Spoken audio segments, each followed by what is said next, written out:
نحمده ونصلي على رسوله الكريم اما بعد فاعوذ بالله من الشيطان الرجيم بسم الله الرحمن الرحيم رب اشرح لي صدري ويسر لي امري واحلل عقدة من لساني يفقهوا قولي الحمد لله الكبير المتعال ذي العزة والجبروت والجلال الحمد للہ الحلیم العظیم۔ سب تعریفیں اللہ کے لیے ہیں جو سب سے بڑا اور سب سے بلند ہے، عزت والا، قہر والا اور جلال والا ہے۔ سب تعریفیں اللہ کے لیے ہیں جو نہایت بردبار اور عظیم ہے۔ سب تعریفیں اللہ کے لیے ہیں جو اپنے بندوں کی توبہ قبول فرماتا ہے، برائیوں کو معاف کر دیتا ہے، گناہوں سے تجاوز فرماتا ہے، لغزشوں کو بخش دیتا ہے۔ اللہ کے سوا کوئی معبود برحق نہیں، وہ اکیلا ہے، اس کا کوئی شریک نہیں، اسی کے لیے ساری بادشاہت ہے اور اسی کے لیے سب تعریف ہے۔ اسی کے ہاتھ میں ہر بھلائی ہے اور وہ ہر چیز پر پوری طرح قادر ہے۔ اللہم صلی علی محمد وعلی آل محمد کما صلیت علی ابراہیم وعلی آل ابراہیم انک حمید مجید۔ اللہم بارک علی محمد وعلی آل محمد کما بارکت علی ابراہیم وعلی آل ابراہیم انک حمید مجید۔ قرآن مجید میں اللہ تعالیٰ کا ارشاد ہے، لا یکلف اللہ نفسا الا وسعها لها ما كسبت وعليها ما اكتسبت ربنا لا تؤاخذنا إن نسينا أو أخطأنا ربنا ولا تحمل علينا إصرا كما حملته على الذين من قبلنا ربنا ولا تحملنا ما لا طاقة لنا به واعف عنا واغفر لنا وارحمنا أنت مولانا فانصرنا علی القوم الکافرین۔ اللہ کسی نفس کو اس کی وسعت سے بڑھ کر تکلیف نہیں دیتا، یعنی جس پر کوئی بھی تکلیف آتی ہے وہ اتنی ہی آتی ہے جتنی وہ برداشت کر سکتا ہے۔ جو اس نے نیکی کمائی یعنی کسی انسان نے، وہ اسی کے لیے، یعنی اگر ہم اچھا کریں گے تو اس کا فائدہ کس کو ملے گا؟ کسی اور کو، کرنے والے کو۔ اور جو اس نے برائی کمائی، برا کیا، وہ اسی کے ذمے ہے۔ اچھا کریں گے تو اپنے فائدے کے لیے، برا کریں گے تو اپنے ہی سر لیں گے۔ اے ہمارے رب، اگر ہم بھول جائیں یا ہم خطا کر بیٹھے تو ہماری پکڑ نہ کرنا۔ کتنی خوبصورت دعا ہے، کیونکہ ہم انسان ہیں نا، ہم بھول جاتے ہیں، ہم سے غلطیاں ہو جاتی ہیں، پھر ہم غلطی کر کے کس کے پاس جائیں؟ اللہ ہی کے پاس، کیونکہ اللہ تعالیٰ ہی معاف کرنے والا ہے۔ تو یا رب، غلطی ہو جائے تو ہمیں پکڑنا نہیں۔ اے ہمارے رب، ہم پر ایسا بوجھ نہ ڈالنا جیسا تو نے ہم سے پہلے لوگوں پر ڈالا تھا۔ اے ہمارے رب، اور تو ہم سے وہ بوجھ نہ اٹھوا جسے اٹھانے کی ہم میں طاقت نہیں، اور ہم سے درگزر فرما اور ہمیں بخش دے اور ہم پر رحم فرما، تو ہی ہمارا مولا ہے، بس کافر قوم کے مقابلے میں ہماری مدد فرما۔ یہاں پر اللہ سبحانہ وتعالیٰ نے اپنے قانون سزا اور جزا کے بارے میں کچھ قاعدے اور اصول بتا دیے ہیں۔ پہلی بات تو یہ کہ اللہ تعالیٰ بندوں پر ان کی طاقت سے بڑھ کے بوجھ نہیں ڈالتا۔ دوسرا یہ کہ انسان کو وہی ملے گا جو اس نے کمایا ہوگا، خود کیا ہوگا، محنت کی ہوگی۔ ہاں یہ ضرور ہے کہ اگر کسی نے ایک نیک کام کی بنیاد رکھ دی اور اس کے اثرات اس کی موت کے بعد بھی جاری رہے تو وہ نیکی اس کے نامہ اعمال میں جمع ہوتی رہے گی۔ اسی طرح اگر کسی نے کوئی برا کام شروع کیا، برا ٹرینڈ سیٹ کیا اور وہ مر گیا تو اس کے بعد بھی لوگ جتنے اس برائی میں ملوث ہوں گے اس کا گناہ بھی اس کے ساتھ جائے گا۔ جیسے آج کل سوشل میڈیا کا دور ہے نا، تو کچھ لوگ اپنا فیس بک اکاؤنٹ بنا لیتے ہیں اور اس پر بہت فضول قسم کی چیزیں پوسٹ کرتے رہتے ہیں، اور پاس ورڈ انہوں نے بہت چھپا کے رکھا ہوتا ہے۔ پچھلے دنوں میں کسی لڑکے کے بارے میں پڑھ رہی تھی کہ اس نے اسی قسم کی کچھ چیزیں کی ہوئی تھی کہ اچانک اس کی ڈیتھ ہو گئی۔ اب وہ خود فوت ہو چکا ہے، لیکن وہ فحش فلمیں اور ویڈیوز اور چیزیں اس کی فیس بک پر موجود ہیں، اور لوگ اس برائی کو دیکھے چلے جا رہے ہیں۔ تو اب آپ دیکھیے کہ وہ اور نو مور دنیا میں نہیں، کچھ اور پوسٹ نہیں کر رہا، لیکن وہ جو کر چکا ہے، جس کو اس نے بند نہیں کیا تھا، جس پر اس نے توبہ نہیں کی تھی، وہ اس کے اکاؤنٹ میں، اس کے نامہ اعمال کے اکاؤنٹ میں ایڈ ہوتا چلا جا رہا ہے۔ تو اس لیے انسان جو بھی کام دنیا میں کرے سوچ سمجھ کر کرے کہ میرے مرنے کے بعد مجھے کن الفاظ میں یاد کیا جائے گا، ایک اچھے تعمیری کردار کے انسان کے طور پر یا ایک برے انسان کے طور پر۔ کیونکہ مرنے کے بعد انسان کے لیے جو گواہیاں ہوتی ہیں لوگوں کی، مثلا اگر آپ کا اخلاق اچھا ہے، آپ لوگوں کو فائدہ پہنچانے والے ہیں، لوگوں کے کام آنے والے ہیں، تو جس دن آپ دنیا سے جائیں گے اس دن لوگ آپ کے بارے میں کیا کہیں گے؟ کیا کہیں گے بتائیے؟ بہت اچھا انسان تھا، بہت اچھا تھا۔ کوئی ادھر سے آئے گا، اس نے یہ فائدہ مجھے پہنچایا، کوئی ادھر سے آئے گا، وہ روئے گا، وہ کہے گا وہ میرے لیے تو بہت کچھ کرتا تھا، مجھے تو بہت اچھے مشورے دیتا تھا، مجھے تو اس نے فلاں فلاں موقع پہ ہیلپ کی۔ یعنی لوگ اس کی اچھائیاں یاد کریں گے۔ اور اگر آپ نے کسی کی زندگی اجیرن کر رکھی ہے، کسی کی لائف میں زہر گھول رکھا ہے، تو مرنے کے بعد لوگ کیا گواہیاں دیں گے؟ شکر ہے گلوں لتھا، وہ پنجابی میں کہتے ہیں نا، شکر ہے جان چھوٹی، شکر ہے اللہ نے سمیٹ لیا اس کو، اور اس کی تکلیفیں یاد کر کے تکلیف محسوس کریں گے۔ تو یاد رکھیے کہ صرف اتنا ہی کافی نہیں ہے کہ ہم اپنی زندگی میں کچھ اچھا کر لیں تو بس اتنا ہی، یا برا کر لیں تو اتنا ہی رہ جائے گا، وہ ساتھ بھی چلے گا۔ پھر اسی طرح یہ ہے کہ اگر کسی انسان کی زندگی میں کچھ آزمائشیں ہیں تو ان پر بھی صبر کرنا چاہیے کہ اللہ تعالیٰ کو پتا تھا کہ میں اس کو سہار سکتی ہوں، میں اس کو برداشت کر سکتی ہوں۔ اللہ نے مجھ پر میری وسعت سے بڑھ کے بوجھ نہیں ڈالا، اور اللہ تعالیٰ مجھے اس کا بدلہ ضرور دے گا، وہ اس کے ذریعے مجھے پیوریفائی کر رہا ہے۔ کسی بھی طرح کی سختیاں حق سے، نیکی کے کام سے، اچھی چیزوں سے ہمیں روکے نہیں۔ اور اللہ کی ایک سنت رہی ہے، ایک طریقہ رہا ہے، وہ کیا کہ جب بھی کوئی اچھا کام کرے گا تو اس کو باتیں سننی پڑیں گی، اس کو مشکلات آئیں گی۔ اور ایسا کیوں ہوتا ہے؟ یہ اس لیے ہوتا ہے تاکہ اس بندے کا کھرا کھوٹا ہونا جانچ لیا جائے۔ کیونکہ جو شخص سچا ہوگا، جو سچے دل سے اللہ کی طرف آیا ہوگا، وہ لوگوں کی باتوں سے پیچھے نہیں ہٹے گا، کیونکہ وہ لوگوں کی وجہ سے تو نہیں آیا نا، کہ لوگ اچھا کہیں گے تو میں اچھا بنوں گا، لوگ اچھا نہیں کہیں گے تو میں پیچھے ہٹ جاؤں گا۔ وہ تو اس لیے اچھا کر رہا ہے کہ اللہ تعالیٰ کی خاطر اللہ کو پسند ہے اچھا کرنا، اور وہ لوگوں کی باتیں سن کے اچھائی کرنا چھوڑے گا نہیں۔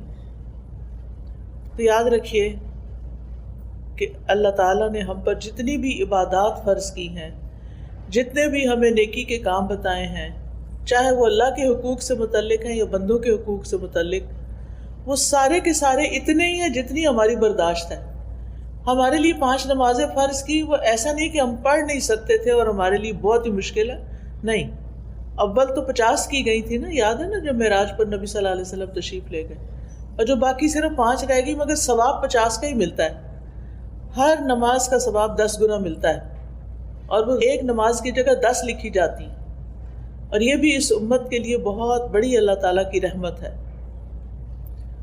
تو یاد رکھیے اللہ تعالیٰ کے جتنے بھی احکامات ہیں وہ سارے ایسے ہی ہیں کہ جن کو ادا کرنے کی ہم میں طاقت ہے، ہم میں ہمت ہے، اور اللہ تعالیٰ نے دین میں کوئی تنگی اور حرج نہیں رکھا۔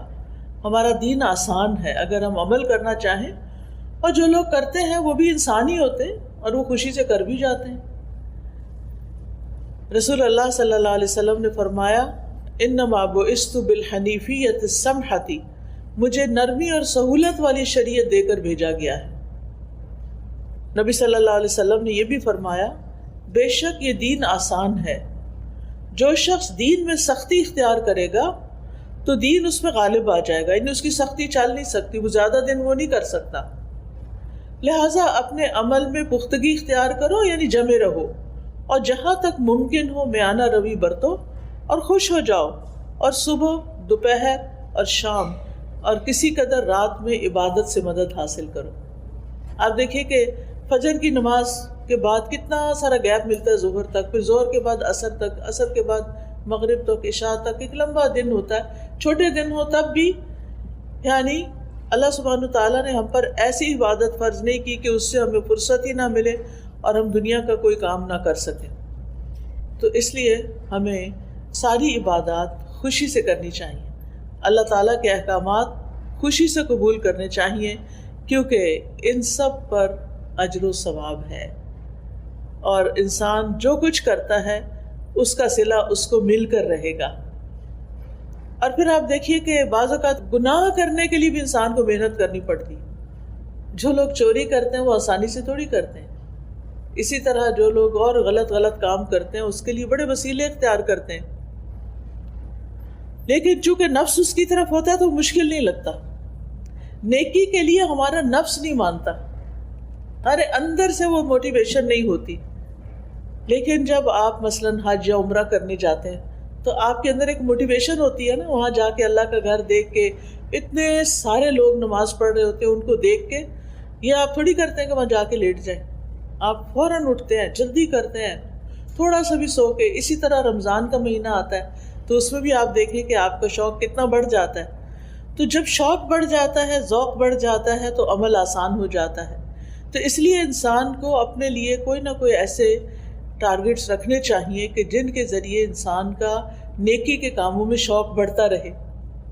ایسے لیکچرز میں جائیں، مساجد میں جائیں، جمعہ خطبہ اٹینڈ کریں، ایسی مجالس اٹینڈ کریں، ایسے ہاسپٹلز میں جائیں جہاں پر بیماروں کو دیکھ کے آپ کا دل پسیجے۔ کبھی کبھی قبرستان جائیں اور جا کے دیکھیں کہ ان سے پہلے کے لوگ کہاں پڑے ہیں آج، جن کے عالی شان گھر تھے، جن کے پاس جیولری تھی، کپڑے تھے، سب کچھ تھا، لیکن آج وہ زمین کے اندر ہیں۔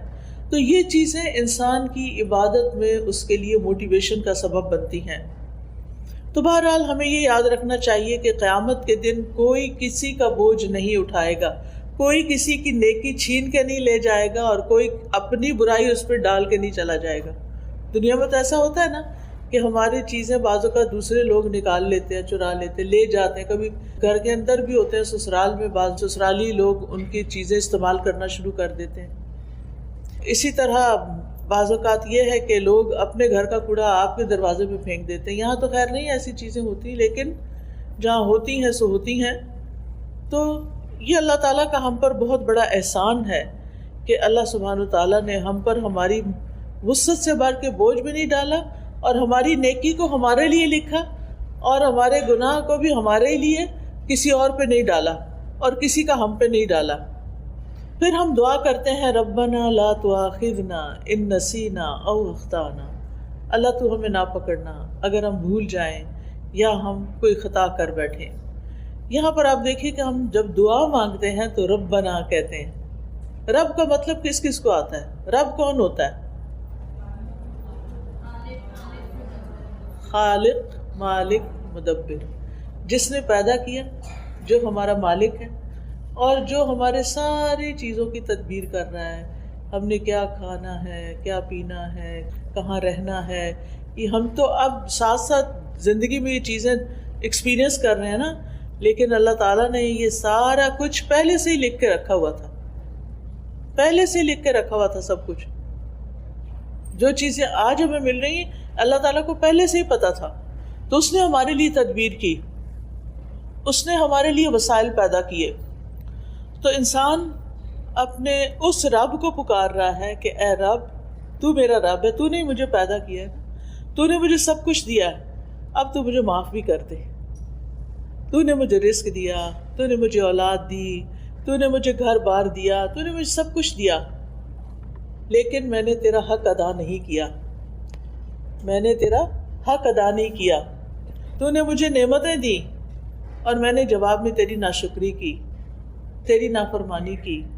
کتنی دفعہ ایسا ہوتا ہے نا کہ ہم کسی تفریح پہ جاتے ہیں، کچھ پکنک پہ جاتے ہیں اور وہاں جا کے نماز پڑھنا ہی بھول جاتے ہیں، سیر و تفریح کرتے ہیں، کھاتے پیتے ہیں، انجوائے کرتے ہیں اور اللہ کو بھول جاتے ہیں۔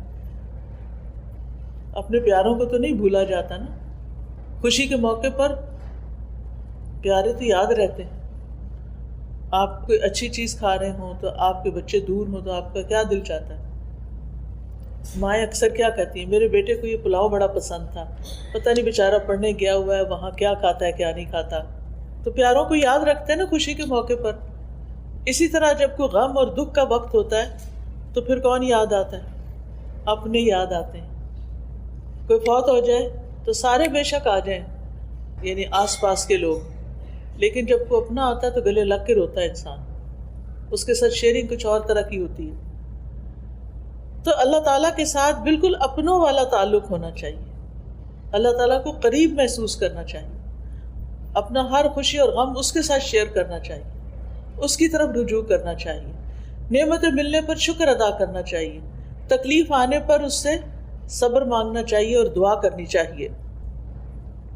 اور یہاں پر انسان کیا کہتا ہے؟ ربنا لا تؤاخذنا ان نسینا۔ نسینا کا لفظ ہے نا نسیان سے ہے۔ نسیان کہتے ہیں کسی معلوم چیز سے غافل ہو جانا، اس کو بھول جانا۔ چابی رکھ کے کہیں بھول گئے، پتہ ہے کہ چابی میری ہے، کون سی ہے، کیسی ہے، لیکن پتہ نہیں چل رہا کہاں رکھ دی ہے۔ یعنی ایک چیز جس کو انسان جانتا ہو پھر وہ اس کے دماغ سے غائب ہو جائے تو اس کو ہم بھول جانے کا نام دیتے ہیں۔ اور خطا جو ہے وہ نافرمانی کرنا ہوتا ہے، مخالفت کرنا۔ ارادہ نہ بھی ہو تو انسان اس کے اپوزٹ کر جاتا ہے جو اللہ تعالیٰ نے اس کو کرنے کے لیے کہا ہوتا ہے۔ اسی طرح کسی حکم سے جاہل ہونا، پتہ ہی نہیں کہ وہ کیا کرنا ہے۔ کیا ہم میں سے ہر ایک کو پورے دین کا پتہ ہے؟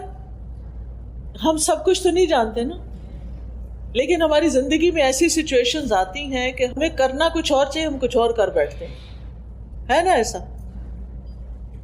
تو یہ بھی خطا ہوتی ہے۔ کبھی آپ ڈرائیونگ کرتے ہوئے راستہ بھولے اور آگے جا کے آپ نے کہا یہ تو میرا روز کا راستہ ہے، پتہ نہیں مجھے ہو کیا گیا، میں نے ایگزٹ مس کر دیا۔ ہوتا ہے نا؟ جان بوجھ کے کیا ہوتا ہے؟ نہیں۔ کیوں؟ باتوں میں لگ جاتے ہیں۔ جب ڈرائیور باتوں میں لگ جاتا ہے تو اکثر رستہ بھول جاتا ہے، یعنی وہ اپنے مقصد سے غافل ہوا، ایک لمحے کے لیے غافل ہوا اور میلوں دور جا پڑا۔ یہ انسانوں کے ساتھ ہمارا معاملہ ہے، یعنی دنیا میں رہتے ہوئے، تو دین کے معاملے میں بھی ہمارا کچھ ایسا ہی رویہ ہوتا ہے۔ ہم لوگوں کی باتوں میں آ جاتے ہیں اور اللہ کا حکم بھول جاتے ہیں۔ ہم کوئی اچھا کام کرنے جا رہے ہوتے ہیں کہ لوگ کہتے ہیں لو یہ تم فلاں کام کرنے، کہیں چیریٹی میں دے رہے ہوتے ہیں نا، تو کہتے ہیں تو ان کو دینے کی نہیں ضرورت، ان کے پاس بہت فنڈز ہیں، ٹھیک ہے۔ مسجد جا رہے ہوتے ہیں تو کہتے ہیں کیا ضرورت ہے مسجد جانے کی، عورتوں کی نماز گھر میں ہونی چاہیے، ٹھیک ہے۔ اس ملک میں تو پھر کہیں بھی اسلام کا نام نہیں ہے۔ اگر عورت اور بچے مسجد نہیں جائیں گے تو اسلامی ماحول کہاں سے ملے گا؟ تو میرا کہنے کا مطلب یہ ہے کہ انسان جب جانتے بوجھتے ہوئے بھول کا شکار ہو جاتا ہے تو اس سے غلطی ہو جاتی ہے۔ اب غلطی ہو گئی، چاہے بھول کے ہوئی چاہے غفلت سے ہوئی، غلطی تو غلطی ہے نا۔ اب جب آپ نے ایسا کر لیا تو اس کے بعد کوئی ریگریٹس ہوتے ہیں؟ کیا ایگزٹ مس کرنے پر کوئی ریگریٹ ہوتا ہے؟ دل چاہتا ہے گھر ہی نہ جاؤ، آپ ادھر ہی بیٹھ جاؤ، کیا کر لیا، اتنے منٹ میں پہلے ہی لیٹ ہو رہی تھی اور لیٹ ہو گئے، اور سارے پیچھے سے بولنا شروع کر دیتے ہیں جو گاڑی میں بیٹھے ہوتے ہیں، بجائے اس کے کہ تسلی دی اچھا کوئی بات نہیں۔ ہم دوسروں کو اکثر پرووک ہی کرتے رہتے ہیں۔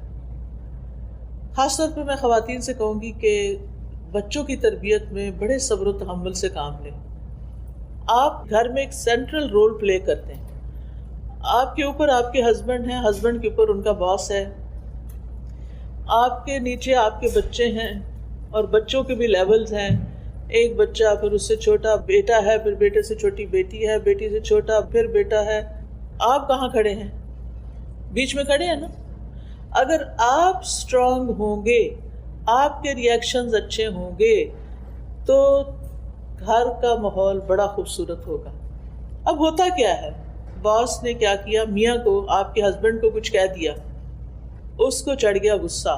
کیا وہ باس کے آگے بول سکتا ہے؟ نہیں، کیونکہ نوکری چلی جائے گی. اگر بولا تو وہاں تو نہیں بولنا. اب وہ ادھر تو چپ رہا. جب گھر آیا اور کھانا کھانے لگا اور کھانے میں تھوڑا سا نمک تیز تھا، کیا ہوگا؟ غصہ کس پہ نکلے گا؟ بیوی پہ. اب بیوی کو غصہ آیا ہوا ہے، اب وہ میاں کے آگے بول نہیں رہی کہ میں صبر کر رہی ہوں. ٹھیک ہے کہ ابھی آئے ہیں، تھکے ہوئے آئے ہیں، اب اگر میں نے بولنا شروع کیا کہ میں سارا دن یہ اور یہ کرتی رہی ہوں، اگر تھوڑا سا نمک زیادہ ہو تو کیا ہوا؟ کیونکہ شوہر نے بھی اوور ریئیکٹ کیا. بات اتنی بڑی نہیں تھی، تھوڑا بہت اونچ نیچ تو ہو ہی جاتی، اور کئی دفعہ ایسا ہوا تو کچھ بھی نہیں کہا. آج چونکہ پیچھے سے غصہ لے کے آئے تھے، لہٰذا کہیں تو نکالنا تھا نا. یاد رکھیے، یعنی ہماری ہیومن نیچر یہ ہے کہ ہم جب غصہ کرتے ہیں تو وہ اندر بھر کے رکھتے ہیں، اس کو ختم نہیں کرتے، اسے جانے نہیں دیتے، ریلیز نہیں کرتے. اب کھانے کی میز پہ ماں بھی بیٹھ گئی، بچے بھی بیٹھ گئے. اچھا، بچوں کی عادت یہ ہوتی ہے کہ کھانا کھاتے ہوئے وہ کیا کرتے ہیں، کبھی ہاتھ پاؤں ہلاتے ہیں، کبھی ٹانگیں ہلاتے ہیں، کبھی ایسے میز پہ لیٹ جاتے ہیں، کبھی کچھ کرتے ہیں. اچھا، ماں نے پانی کا گلاس بھر کے رکھا ہوا تھا سائڈ پر، تو بچے نے ایسے ہی کھیل کھیل میں ہاتھ مارا، وہ نیچے جا گرا. اب کیا ہوگا؟ اب ماں کا جو غصہ بھرا ہوا تھا وہ کس پہ نکلے گا؟ بچے پہ. اور تھوڑا سا نکلے گا یا زیادہ نکلے گا؟ ٹھیک ٹھاک نکلے گا. اچھا، اب بچہ وہاں سے اٹھ کے چلا جائے گا، جا کے صوفے پہ بیٹھ کے اپنا موبائل نکالے گا اور کچھ کھیل کھیلنے لگے گا. اتنے میں جو چھوٹی بہن تھی وہ کسی چیز سے کھیل رہی تھی، وہ لگا آ کے اس بچے کو. اب وہ بچہ کیا کرے گا؟ اب بچہ غصہ اتارے گا، دونوں کی فائٹنگ شروع ہو گئی. اچھا، اب وہ جو چھوٹی تھی جس کو پڑی بھائی سے، اب اس کے دل میں غصہ ہے ابھی بھی، وہ جا کے اپنا بھالو اٹھاتی اور اس کو پٹک پٹک کے مارتی ہے اس کو. یہ ہوتا ہے گھروں میں، ٹھیک ہے نا. لیکن اگر ہم جو بیچ میں ہے نا، بیچ میں ماں، آپ کہیں گے ساری باتیں ماں کو سناتی ہیں، سب کچھ ماں ہی کرے، میں ہی سب پسوں، میرے اوپر ہی سارا کام ہے، میں ہی سارا برداشت کروں، میں ہی. نہیں، اللہ نے آپ کو یہ مقام دیا ہے، اللہ نے آپ کو ممتا دی ہے، محبت دی ہے. آپ شوہر یا ساس کی باتوں سے غصے میں آ کے اپنے بچوں کی تربیت خراب نہ کریں. بچے صرف آپ کے لیکچر نہیں سنتے، بچے سی سی ٹی وی کیمرہ جو ہوتا ہے نا، اس کی طرح باریک آنکھ سے ہر کچھ دیکھ رہے ہوتے ہیں، کھیل رہے ہوتے ہیں، کان ان کے سارے آپ کی طرف ہوتے ہیں. ماما کس سے باتیں کر رہی ہیں، کیا باتیں کر رہی ہیں. اگر وہ آپ کا موڈ آپ دیکھتے ہیں تو پریشان ہو جاتے ہیں، اگر آپ اوور ایکسائٹیڈ ہیں تو وہ ضرور کمنٹ کریں گے. اچھا، پھر کیا ہوتا ہے، جو آپ کر رہے ہوتے ہیں نا وہ بھی وہی کرنا شروع کر دیتے ہیں، اور فار لائف ان کے اندر وہ عادتیں آ جاتی ہیں. تو یہ سلسلہ ختم نہیں ہوتا. ہونا کیا چاہیے کہ پہلے شخص سے جو غلطی ہوئی ہے نا، جو باس سے غلطی ہوئی، اگر وہ اللہ سے ڈرتا ہے تو اس کو اللہ سے بھی معافی مانگنی چاہیے، اور جس پہ زیادتی کی اس سے بھی معافی مانگنی چاہیے. کیا جو ہم سے چھوٹا ہو اس سے سوری نہیں کرنا چاہیے؟ کرنا چاہیے. اگر آپ باس ہیں اور آپ نے چھوٹے پہ زیادتی کر لی اور آپ کو ریئلائز ہو گیا، آپ کا ضمیر بول اٹھا ہے کہ میں نے زیادتی کی ہے، تو پھر کیا کرنا چاہیے؟ سوری کر لیں. کیا صرف بندے سے سوری کرنا چاہیے یا کسی اور سے بھی؟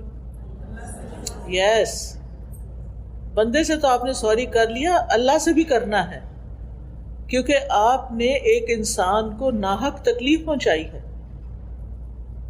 چلو بندوں نے معاف کر دیا، یا صرف اللہ سے توبہ کرنا کافی ہے، یا بندوں کو بھی سوری کرنا ضروری ہے؟ بندوں کو بھی کرنا. اگر پہلا شخص جس نے زیادتی کی تھی وہ سوری کر لیتا بات ختم ہو جاتی، لیکن اس نے سوری نہیں کی. آپ کو پتہ نا قابیل نے حابیل کو قتل کر دیا تھا. اب ہوتا کیا ہے، اب تک دنیا میں قتل کا جو سلسلہ چل رہا ہے اس کے گناہ کا ایک حصہ قابیل تک جاتا ہے. قیامت کے دن اس کا گناہ کتنا بڑا ہوگا، پہاڑوں جتنا، اس سے بھی بڑا، اور وہ بھی قتل کا گناہ. تو جو ایک غلط کام کر لیتا ہے اس کو توبہ کرنے میں، استغفار کرنے میں دیر نہیں کرنی چاہیے.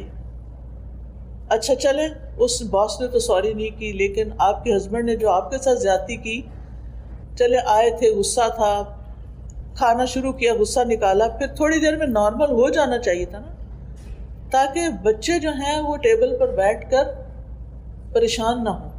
کیونکہ پریشانی کے عالم میں جو کھانا کھایا جاتا ہے نا وہ لگتا نہیں، پھر وہ صحیح طرح ڈائجسٹ ہی نہیں ہوتا. بچے سہمے ہیں بیٹھے ہیں ٹیبل پہ. جو بڑے بچے ہوتے ہیں نا وہ بہت محسوس کرتے ہیں، جو چھوٹے ہوتے ہیں نا وہ تھوڑی دیر میں پھر بھول جاتے ہیں. اب اگر شوہر نے کچھ کہہ ہی دیا تھا غصے میں تو بحیثیت بیوی اتنا تو سمجھ لینا چاہیے نا کہ میرا شوہر جو ہے اس کا باس اچھا نہیں ہے اور وہ اس کی وجہ سے فرسٹریٹ ہوتا ہے اور پھر میری شامت آتی ہے، چلو کوئی بات نہیں. اگر وہی آگے سے ہنس کے، یعنی ہنسنا شروع کر دیتی، شوہر غصہ کر رہا ہے، اگر وہ تھوڑا سا ہنس دیتی، چلے آئندہ نہیں ہوگا چھوڑیں اس کو، یا کوئی بھی بات کر دیتی، تو شوہر بھی شاید نارمل ہو جاتا اور بات نہ بڑھتی. اس نے بھی شوہر کے تنقید کو بہت سیریس لے لیا اور چیخنا چلانا شروع کر دیا. بچوں نے وہ تماشا دیکھا، تھوڑی دیر میں بچے نے تماشا کیا، اس پہ اور اس پہ اور اس پہ اور. یعنی آپ سوچئے وہ پہلی غلطی کتنی غلطیوں میں کنورٹ ہوئی. تو اگر ہم ابتدا کرنے والے ہوں تو پھر ہم ہی کو توبہ کر لینی چاہیے، ہم ہی کو ہی وڈرا کر لینا چاہیے. اور صبر اسی کا نام ہے. صبر کس چیز کا نام ہے؟ کہ اگر کسی نے کچھ کہہ دیا نا تو کہا کرے او جانے، کوئی بات نہیں، جسٹ اگنور. اپنے آپ کو کہا کرے اگنور کر دو، چھوڑو پرے، اس بیگیج کو اٹھانے کی کیا ضرورت ہے، جانے دو، انسان ہے نا، بس ہو گیا. کوئی اچھی چیز یاد کر لے اس کی.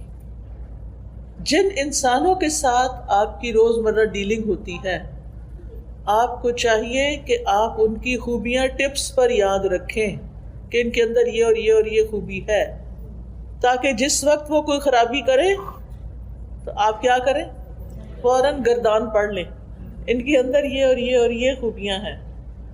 خاص طور پر ہسبینڈ کی خوبیوں کا ضرور پتہ ہونا چاہیے کہ وہ ہمارے لیے کہاں کہاں کتنے معاون ہیں، مددگار ہیں، سپورٹر ہیں، ان سے ہمیں کیا کیا فائدے ملتے ہیں. آپ سوچئے کہ اگر میری شادی ان سے نہ ہوتی تو میں کہاں ہوتی. پاکستان کے ایک گاؤں میں یہ بہت سی خواتین کی یہ کہانی، وہ کہاں سے اٹھ کر شادی کی وجہ سے کہاں آ پہنچی. آپ سوچا کریں کہ اگر میری ان سے شادی نہ ہوتی تو یہ میرے بچے کہاں سے آتے، جن کو میں بہت ہی پیار کرتی ہوں. کیونکہ بعض اوقات ہم کہتے ہیں نا اس شخص سے ہمیں کچھ نہیں کبھی ملا، اللہ نے اس کے ذریعے آپ کو بچے دیے ہیں، اس پر آپ شکر ادا کریں. تو اس کے علاوہ بھی کوئی اس نے آپ کو کہیں ویکیشن پہ لے کر گیا ہوگا، کوئی شاپنگ کرائی ہوگی، عمرے پہ لے کر گیا ہوگا، کچھ تو کیا ہی ہوگا نا. آخر ہر انسان کے اندر، ٹھیک ہے کچھ لوگوں کی اچھائیاں زیادہ ہوتی ہیں تو وہ اوپر اوپر آ جاتی ہیں اور برائیاں دب جاتی ہیں، کچھ لوگوں کی بری عادتیں اتنی زیادہ ہوتی ہیں کہ ان کی اچھائیاں بھی، جو بڑی بڑی اچھائیاں ہوتی ہیں وہ بھی دب جاتی ہیں. تو نتیجہ کیا ہوتا ہے کہ ہم پھر ساری زندگی جل جل کے کڑ کڑ کے گزارتے ہیں. ہمارا شیطان ہمارے ساتھ جو لگا ہوا ہے نا ہر وقت، وہ کیا کرتا ہے، جب کسی سے کوئی ذرا سی ہمیں تکلیف پہنچتی ہے نا اس کی 10 اور تکلیفیں یاد کرا دیتا ہے. اس نے وہاں بھی یہ کیا تھا، فلاں موقع پہ بھی کیا تھا، پچھلے اگلے زخم سارے تازے ہو جاتے ہیں. پھر تو آپ نے الٹ کرنا ہے اس کا. دیکھیں اگر آپ کے ہاتھ یا بازو کا کوئی حصہ جل جاتا ہے تو آپ کیا کرتے ہیں، مزید آگ میں دیتے ہیں اس کو، کیا کرتے ہیں، برف لگاتے ہیں. اچھا اور کیا لگاتے ہیں، آئس لگا کے اور بھی تو کچھ لگاتے ہوں گے. کون سی میڈیسن لگاتے ہیں آپ؟ وہ کہتے ہیں ٹوتھ پیسٹ لگاتے ہیں، کچھ لوگ ہنی لگاتے ہیں. میں اس لیے یاد دہانی کرا رہی ہوں کہ عورتوں کو کچن میں اکثر واسطہ پڑتا رہتا ہے. اس وقت ایسی جلن ہوتی ہے کہ بھول جاتا ہے کیا لگانا ہے. ہنی سب سے اچھی ہے، یاد رکھیے ہنی کچن میں ضرور ہونی چاہیے. کچھ چھوٹی موٹی بھی بھاپ شاپ پڑے تھوڑی دیر بہت کاٹتی ہے، لیکن پھر آپ کا چھالا نہیں بنے گا. یاد رکھیے گا اس میرے نسخے کو، ٹوٹکے کو. انشاءاللہ آپ کو پہلے سے ہی پتہ لیکن بھولے ہوئے تھے، جواب نہیں دیا آپ نے. اچھا جناب، تو میرا کہنے کا مطلب یہ ہے کہ جب کوئی ہمارے ساتھ برا کرے تو اس کی اچھائیاں فوراً یاد کر لیں. ہنی لگا لیں، ہنی بھی میٹھی ہوتی ہے نا، اس کی مٹھاس یاد کر لیں. ٹھیک ہے، تو جلن کم ہو جائے گی. تھوڑی دیر اور زیادہ ہوگی لیکن پھر کم ہو جائے گی. چھالے نہیں پڑیں گے، پھر زخم نہیں بنیں گے، پھر نشان نہیں پڑیں گے جلنے کے. تیز ہو نا، جلن زیادہ ہو جائے تو نشان بھی پڑ جاتے ہیں نا، وہ جاتے نہیں. تو ہم نے ایسے ہی جل جل کے نشان اپنے اندر بڑے پکے کیے ہوئے. تو یاد رکھیے کہ غلطی، بھول چوک ہم سب کی زندگی میں ہے. نبی صلی اللہ علیہ وسلم نے فرمایا بے شک اللہ نے میری امت سے غلطی، بھول اور جس چیز پر لوگوں کو مجبور کر دیا جائے اس سے درگزر فرمایا. تو اللہ تعالیٰ معاف کرنے والا ہے، ہمیں بھی لوگوں کو معاف کر دینا چاہیے. مثلاً روزے کی حالت میں اگر آپ نے بھول کر کچھ کھا لیا تو کیا ہوا؟ روزہ ٹوٹ گیا؟ نہیں، روزہ نہیں ٹوٹا. یہ نہیں کہ اور کھانے بیٹھ جائیں کہ اب تو روزہ ٹوٹ گیا، اب تو چلو تھوڑا سا اور کھا لو. ایسا نہیں کرنا، بلکہ اندر بھی نہیں لے جانا. یاد آ گیا تو باہر نکال دیں. ٹھیک ہے، لیکن ایک بات یاد رکھیے، ارادتاً کیے ہوئے گناہوں پہ پکڑ ہوتی ہے جو جان بوجھ کے انسان کرتا ہے. قرآن مجید میں آتا ہے وَلَيْسَ عَلَيْكُمْ جُنَاحٌ فِي مَا أَخْطَأْتُمْ بِهِ وَلَكِنْ مَا تَعَمَّدَتْ قُلُوبُكُمْ، اور تم پر اس میں کوئی گناہ نہیں جس میں تم نے خطا کی، اور لیکن جو تمہارے دلوں نے ارادے سے کیا اس پر پکڑ ہے. جس چیز کا پتہ چل جائے یہ غلط ہے تو پھر کیا کرے؟ چھوڑ دے. چھوڑنے کی پوری کوشش کرے. نہ چھٹ رہی ہو وہ برائی، اللہ سے خوب دعائیں شروع کر دے. اللہ میں اپنی اس بری عادت سے بہت تنگ ہوں، میں یہ غلط کام نہیں کرنا چاہتی لیکن I can't help myself، بار بار میں اس میں جا پھسلتی ہوں، گر جاتی ہوں. مثلاً اگر آپ کو سیل فون پر کوئی بری چیز دیکھنے کی عادت پڑ گئی ہے، آپ کا وقت بھی ضائع ہوتا ہے، آپ کی نگاہیں بھی خراب ہوتی ہیں، تو آپ اس سے چھٹکارا چاہتے ہیں تو پھر اللہ کی مدد لیں، استغفار کریں، توبہ کریں اور اس ایپ کو ڈیلیٹ کر دیں. ٹھیک ہے، اور اس کے قریب نہ جائیں. لا تقربوا الزنا، آنکھوں کا بھی زنا ہوتا ہے نا جب انسان فحش چیزیں دیکھتا ہے. قرآن مجید میں آتا ہے ولا تقربوا الزنا، زنا کے پاس بھی نہیں جانا. تو بہرحال ہم سے غلطیاں ہوتی ہیں، اللہ کے حق میں بھی ہوتی ہیں اور بندوں کے حق میں بھی ہوتی ہیں، اور پھر وہ غلطیاں بوجھ بن جاتی ہیں ہمارے اوپر. تو ہمیں دعا کرنی چاہیے ربنا ولا تحمل علینا اصرا کما حملته علی الذین من قبلنا، اللہ ہم پہ وہ بوجھ نہ ڈال جو ہم سے پہلے لوگوں پہ ڈالے. یعنی دین کے معاملے میں ہم پر وہ ذمہ داریاں نہ آئیں جو ہم اٹھا نہ سکیں، یا ہم کوئی ایسا عہد نہ کسی سے کریں جس پہ قائم نہ ہو سکیں. اللہ ایسا گناہ نہ کر بیٹھے جس کی توبہ نہیں، کیونکہ شرک کی توبہ نہیں ہے نا. تو یہ نہیں کہ آپ کہیں کہ میں تو بھول گئی تھی، نہیں، شرک کسی حال میں معاف نہیں. تو اس کے بارے میں بھی دل میں رکھ کے کہ اللہ ہم سے شرک نہ ہو. یا یہ کہ ہمارے اوپر کوئی ایسے کام نہ آئیں کہ جس کو ہم نبھا نہ سکیں، ایسی بیماری نہ آئے کہ ہم اٹھنے بیٹھنے کے قابل ہی نہ رہیں. اللہ سے دعا کرنی چاہیے کہ اللہ تعالیٰ برے بڑھاپے سے اور بدترین بیماریوں سے ہمیں بچا کے رکھنا. اب دیکھیے کہ جو بزرگ، ابھی میں گاڑی میں انٹر ہو ہی رہی تھی کہ ایک فون آ گیا. ایک آنٹی ہیں کافی بزرگ، بیچاری اکیلی رہتی تھی، کہتی ہوں فجر کی نماز کے لیے اٹھی ہوں اور گر گئی ہوں، ریبس ٹوٹ گئی ہیں اور پتہ نہیں کیا کیا ہو گیا ہے، ہل بھی نہیں سکتی، ہاسپٹل میں پڑی ہوئی ہیں. ایسی دل کو تکلیف ہوئی. کہتی میری برتھ ڈے تھی اس دن اور میں اٹھی تھی کہ آج میں نے اتنا صدقہ کرنا ہے، آج میں نے یہ کرنا ہے، لیکن میرے ساتھ دیکھیں کیا ہو گیا. تو میرے لیے دعا کریں، آپ بھی دعا کریں اللہ تعالیٰ ان کو صحت دے اور ان کی تکلیف دور کرے. اب آپ سوچیں کہ جس شخص کی ربز ٹوٹ جائیں اس کے لیے تو سانس لینا بھی دوبر ہے. تو اللہ ہمیں کسی ایسی تکلیف میں نہ ڈالنا، ایسی مشکل میں نہ ڈالنا کہ ہم دوسروں پہ بوجھ بن جائیں. ربنا ولا تحملنا ما لا طاقت لنا به، اللہ ہم سے وہ بوجھ نہ اٹھوا جس کے اٹھانے کی ہمیں طاقت ہی نہیں. یعنی ایسے کاموں کی ذمہ داری ہم پہ نہ آئے جو ہم نبھا نہ سکیں. بعض اوقات ایسا ہوتا ہے کہ انسان کی زندگی میں ایسے حادثات ہو جاتے ہیں کہ انسان کو مجبوراً وہ ذمہ داریاں لینی پڑ جاتی ہیں. میری خالہ اللہ تعالیٰ ان پر اپنی رحمت نازل کرے، ان کے اپنے 11 بچے تھے. جو سب سے بڑا بچہ تھا اس کی کار ایکسیڈنٹ میں ڈیتھ ہو گئی، اس کی اور اس کی بیوی دونوں کی. 4 بچے چھوٹے چھوٹے پیچھے تھے، وہ بچ گئے. اب آپ خود سوچیں کہ جس خاتون نے اپنے اتنے بچے پالے ہوں اور 4 یتیم بچوں کو پالنے کی ذمہ داری ان پہ آ گئی، اور ایج ایسی تھی کہ جوان نہیں تھی اب، لیکن بڑی اچھی طرح انہوں نے وہ ذمہ داری نبھائی. لیکن ان کو دیکھ دیکھ کے رحم آتا تھا کہ کیسی آزمائش میں آ پڑی. ایک تو یہ ہے کہ اللہ تعالیٰ کو پتہ ہوتا کہ کون کیا بوجھ اٹھا سکتا ہے، لیکن پھر بھی ہم کمزور ہیں، کیونکہ پھر ہمارے منہ سے کوئی باتیں نکل جاتی ہیں کہ اللہ میرے ساتھ ایسا کیوں. یہ کبھی نہ جملہ بولیں. اللہ کو زیادہ پتہ ہے کہ کسی کے ساتھ کیا ہونا چاہیے اور کیا نہیں ہونا چاہیے. تو شرعی احکامات میں بھی اور تقدیر کے حالات میں بھی اللہ سے آسانی مانگنی چاہیے کہ اللہ تعالیٰ ہماری تقدیر میں کوئی ایسی چیز نہ ہو جس سے ہماری زندگی دوبر ہو جائے، اور ہمیں ایسی مشقت میں نہ ڈالنا جو ہم اٹھا نہ سکیں.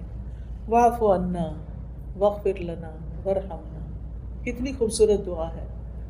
اللہ ہم سے درگزر فرما، جو فرائض ادا کرنے میں ہم سے کوئی کوتاہی ہوئی ہے یا اللہ تو اس کو معاف کر دے، ہمیں بخش دے، ہم سے درگزر کر اور ہم پر مہربانی کر. ہم رحم کے قابل ہیں، ہم کمزور انسان ہیں. تو گناہ گار انسان 3 چیزوں کا محتاج ہوتا ہے کہ جو معاملہ اللہ اور بندے کے درمیان ہے اللہ اسے درگزر کرے، اور دوسرا یہ کہ اللہ بندوں سے اس کے گناہ کو پردے میں رکھے. واغفر لنا، استغفار کا مطلب ہوتا ہے ڈھانک دینا. بعض اوقات ہم کوئی ایسا گناہ کر بیٹھتے ہیں جس کا صرف اللہ کو پتہ ہوتا ہے، اور پھر ہم ڈرتے ہیں کہ کئی لوگوں کو پتہ نہ چل جائے. خاص طور پر جو ٹین ایج ہوتی ہے نا، اس میں انسان سے کوئی ایسی غلطیاں ہو جاتی ہیں بعض اوقات کہ جس پر ساری زندگی وہ پچھتاتا ہے. مثلاً بچوں کو نشے کی عادت کب پڑتی، کس ایج میں؟ ٹین ایج، جو پڑھائی کا سٹریس آتا ہے، جو بہت سے سٹریس آتے ہیں. پھر اسی طرح پڑھائی میں سیریس ہونے کی بجائے ایسے ریلیشن شپ میں گرفتار ہو جاتے ہیں کہ I love you and I miss you, سارا دن اسی میں گزار دیتے ہیں. اب جب نکلتے ہیں نا ٹین ایج سے باہر، 20s میں آتے ہیں اور حقائق سامنے آتے ہیں کہ پڑھا نہیں تو اب ہوگا کیا، اور نشے میں پڑ گئے تو اب کیا ہوگا.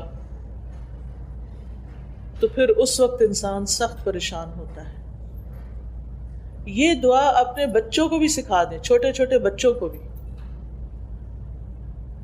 تو گناہ گار انسان 3 چیزوں کا محتاج ہوتا ہے کہ اللہ میرے سے جو گناہ ہو گیا جو اس کا صرف تجھے پتہ ہے تو اس کو معاف کر دے، بندوں سے میرے گناہ کو ڈھانپ دے، اور تیسرا یہ کہ آئندہ کے لیے مجھ پہ رحم کر اور مجھے دوبارہ اس گناہ کے قریب نہ جانے دے، مجھے بچا لے. اور پھر آپ دیکھیے کہ کبھی انسان کے گناہ دل میں ہوتے ہیں، بدگمانیوں وغیرہ کی شکل میں، کبھی زبان میں ہوتے ہیں، کبھی جسم سے کر رہا ہوتا ہے. تو جو چیز دل میں ہے یا اللہ اس کا تجھے پتہ ہے تو اس کو معاف کر دے. جو ہم نے کر لیا جس سے منع کیا گیا تو اس کو تو ڈھانپ دے اور آئندہ کے لیے ہمیں بچا کے رکھ. اور پہلے بخشش مانگی، گناہوں کو ڈھانپنا مانگا اور پھر رحم مانگا، کیونکہ پہلے وہ خانہ خالی ہو نا، صاف ہو، تو پھر رحمت آئے گی. توبہ معافی ہو جائے گی تو پھر ہی اللہ کی رحمت آئے گی. نا اگر ہم نے توبہ معافی کی نہیں، مانگی نہیں، تو پھر باقی کیا ہوگا؟ انت مولانا، تو ہی ہمارا مولا ہے، تو ہمارا مالک ہے، تو ہمارا مددگار ہے۔ فانصرنا علی القوم الکافرین، تو ہمیں کافر قوم کے مقابلے میں مدد دے۔ اور یہ اللہ تعالیٰ ہی ایمان والوں کا حقیقی مولا ہے۔ تو یہ اللہ تعالیٰ کی بہت بڑی رحمت ہے کہ اللہ نے ہمیں یہ دعا کرنا سکھائی ہے۔ وہ ہمیں جانتا ہے نا، ہماری ضروریات کو بھی جانتا ہے، اس نے ہمیں مانگنا سکھا دیا۔ پھر اس سے بھی پتہ چلتا ہے کہ مانگنے کی چیزوں میں 3 اہم چیزیں ہیں مانگنے کی: عفو، درگزر، بخشش اور رحمت۔ پھر یہ کہ رب کے وسیلے سے مانگنا چاہیے، اس سے تکلیف دور ہوتی ہے، ربنا کہہ کے، ربی کہہ کے۔ اور پھر یہ کہ مومن بندوں کے لیے اللہ کی خاص رحمت ہوتی ہے۔ تو پیاری بہنوں، ہم سب انسان خطا کار ہیں۔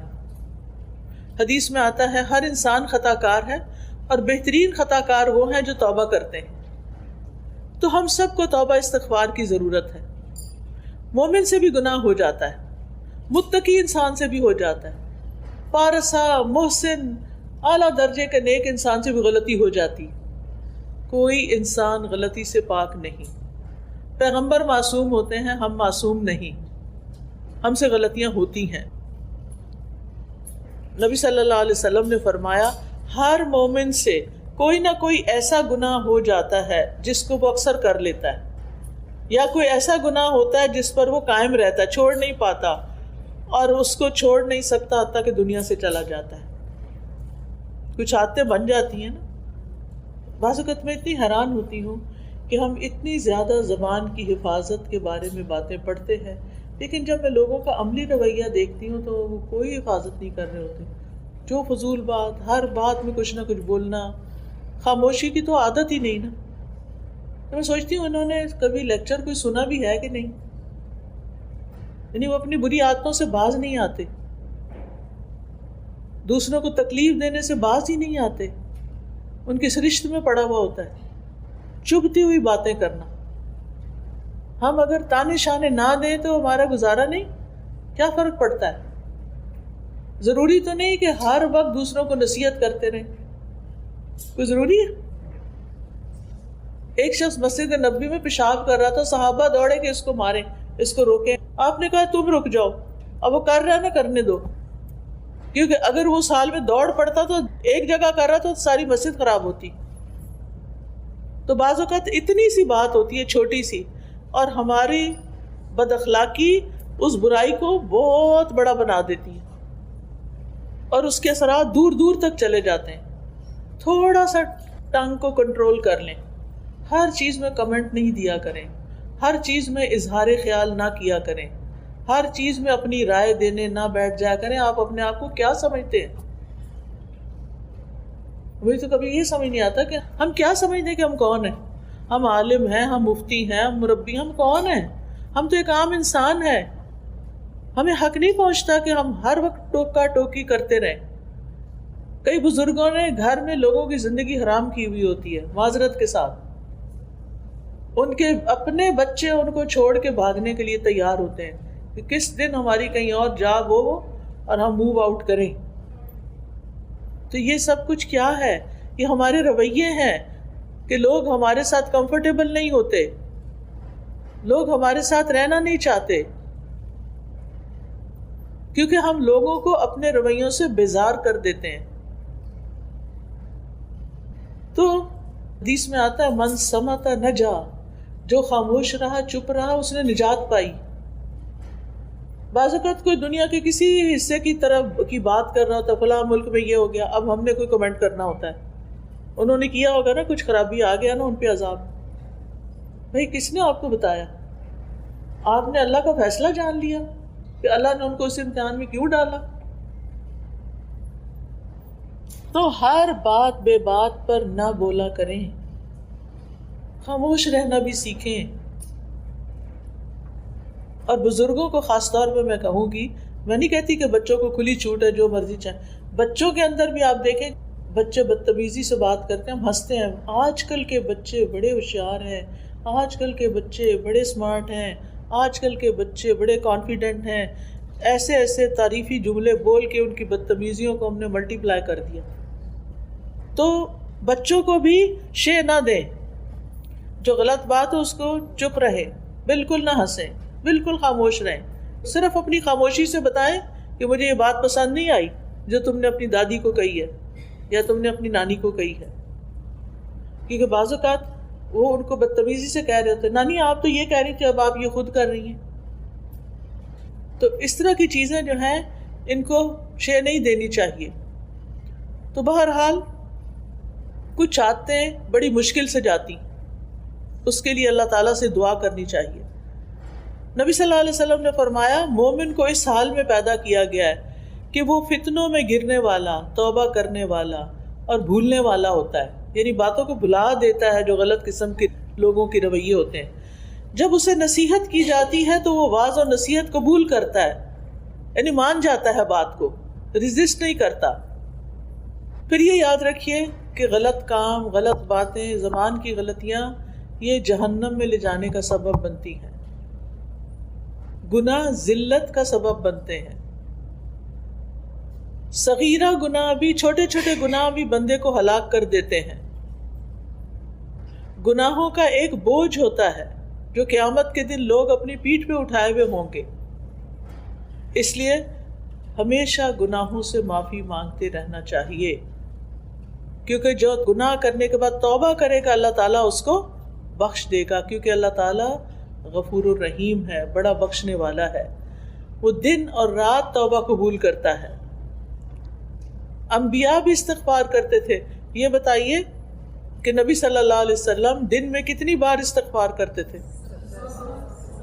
70 سے 100 بار. ٹھیک ہے نا؟ کیا ہم بھی کچھ دفعہ استغفار کرتے ہیں؟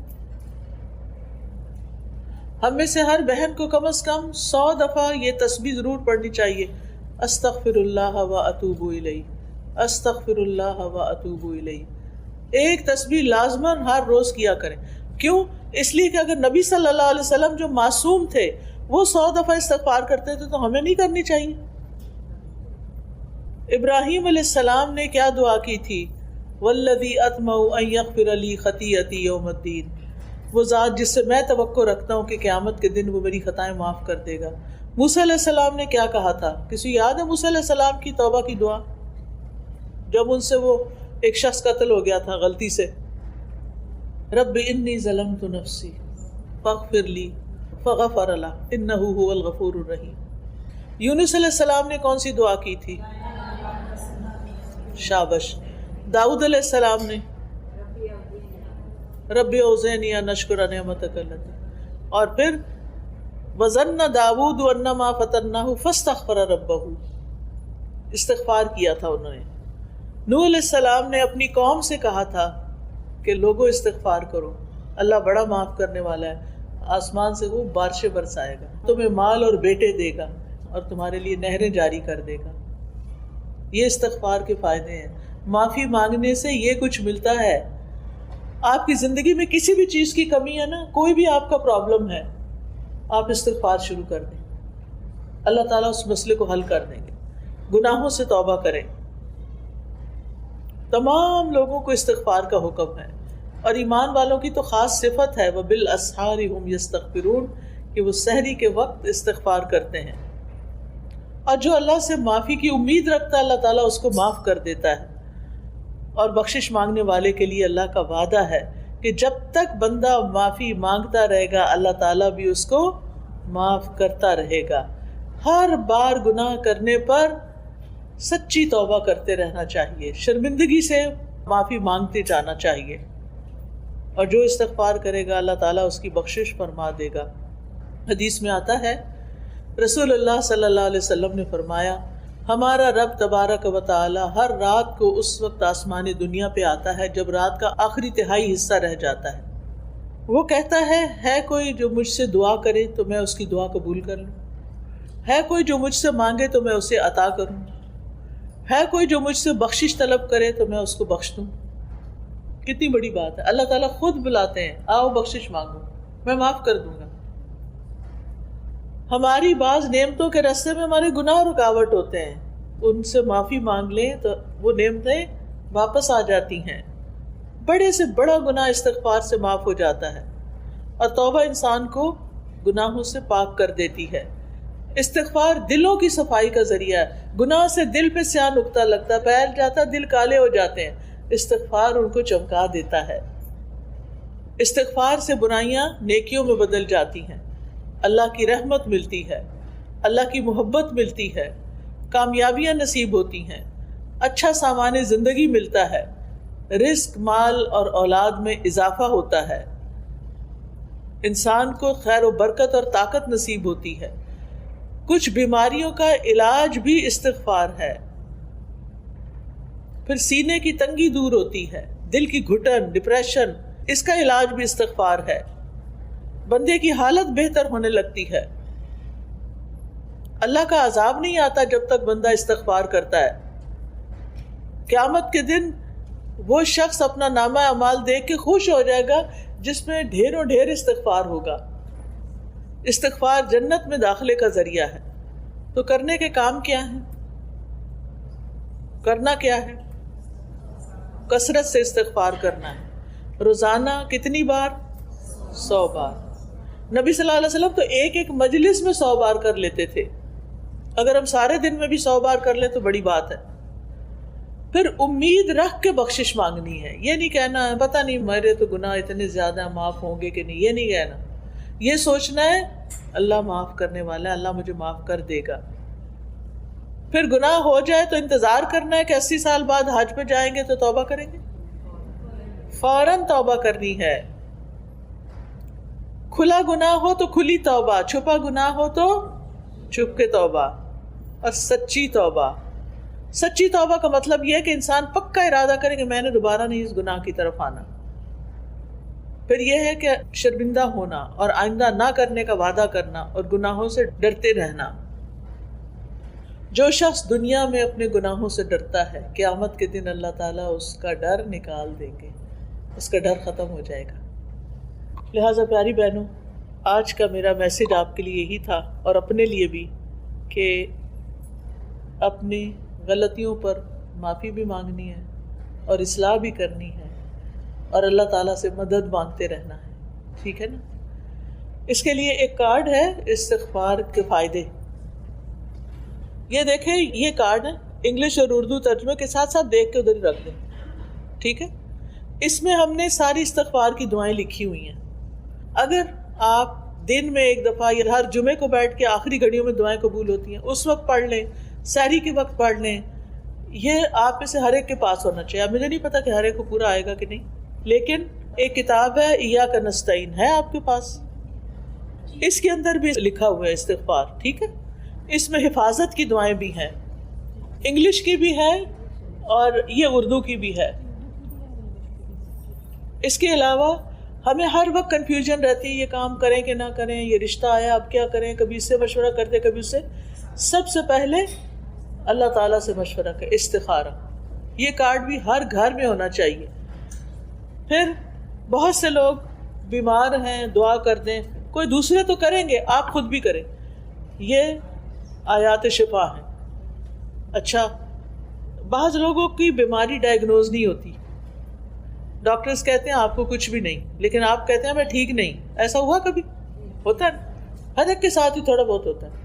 اس کا علاج یہ کہ بیری کے پتے، پتہ نہیں یہاں تو بیری اگتی ہے کہ نہیں، لیکن اگر نہیں بھی تو آپ پانی کے اوپر یہ آیات پڑھ کے دم کر کے پھر اس میں سے کچھ گھونٹ پی بھی لیں، اور کچھ سپرے باٹل میں رکھ لیں، اپنے اوپر سپرے کر لیا کریں، اور اس سے اپنے جسم پر بھی بہا لیں، تو انشاءاللہ بہت سی بیماریاں ٹھیک ہو جائیں گی۔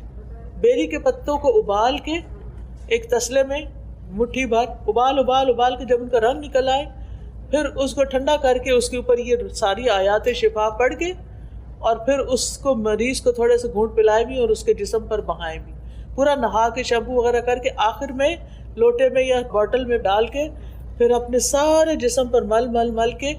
یہ بہت ہی عمدہ علاج ہے ایسی بیماریوں کا جو ڈائگنوز نہ ہو۔ پھر نماز کے بعد کے مسنون اذکار ہیں، یہ حفاظت کی دعائیں، یہ بھی اردو انگلش میں ہیں۔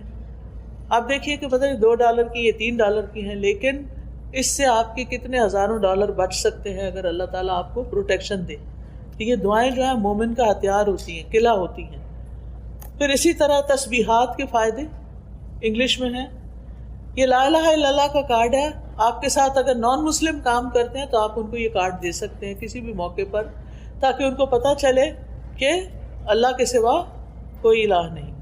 جو نعمتیں ملی ہیں اگر آپ ان کو باقی رکھنا چاہتے ہیں تو یہ شکر ادا کرنے کا کارڈ ہے الحمدللہ کا، ٹھیک۔ الحمدللہ کہنے سے نعمتیں بڑھتی بھی ہیں اور جو ہیں محفوظ بھی رہتی ہیں، نقصان سے آپ بچتے ہیں۔ تو آپ کو کیا کرنا ہے، یہ جیسے کوئی شادی ہوتی ہے کسی کی یا کچھ، شادی کے تحفے کے ساتھ آپ یہ کارڈ بھی دے سکتے ہیں۔ اور یہ قرض تو آج کل ہر ایک کے اوپر ہی ہوتا ہے، یہ اس سے نجات کی دعائیں ہیں، اور یہ قرآنی اور مسنون دعائیں ہیں، اذکار ہیں، یہ بھی بہت فائدے کے ہیں، ہر ایک کے پاس ہونی چاہیے، کیونکہ بہت محنت سے یہ سب کچھ تیار کیا گیا اور بہت محنت سے ہم اسے مسیساگا سے اٹھا کر لائے ہیں۔ تو یہ آج ساری ٹیبل خالی ہو جانی چاہیے، ٹھیک ہے نا، انشاءاللہ یہ آپ کے لیے صدقہ جاریہ بھی ہوگا۔ آپ جس کو دیں گے وہ پڑھے گا، اس کی تکلیف حل ہوگی تو آپ کو بھی فائدہ ہوگی انشاءاللہ۔ تو اب ہم دعا کر لیتے ہیں۔ سبحان اللہ والحمد للہ ولا الہ الا اللہ واللہ اکبر ولا حول ولا قوة الا باللہ العلی العظیم۔ اللہم صلی علی محمد وعلی آل محمد کما صلیت علی ابراہیم وعلی آل ابراہیم انک حمید مجید۔ اللہم بارک علی محمد وعلی آل محمد کما بارکت علی ابراہیم وعلی آل ابراہیم انک حمید مجید۔ ربنا آتنا فی الدنیا حسنۃ وفی الآخرۃ حسنۃ وقنا عذاب النار۔ ربنا لا تزغ قلوبنا بعد اذ ہدیتنا وہب لنا من لدنک رحمۃ انک انت الوہاب۔ ربنا ہب لنا من ازواجنا وذریاتنا قرۃ اعین واجعلنا للمتقین اماما۔ ربنا لا تؤاخذنا ان نسینا او اخطانا۔ ربنا ولا تحمل علينا إصرا كما حملته على الذين من قبلنا۔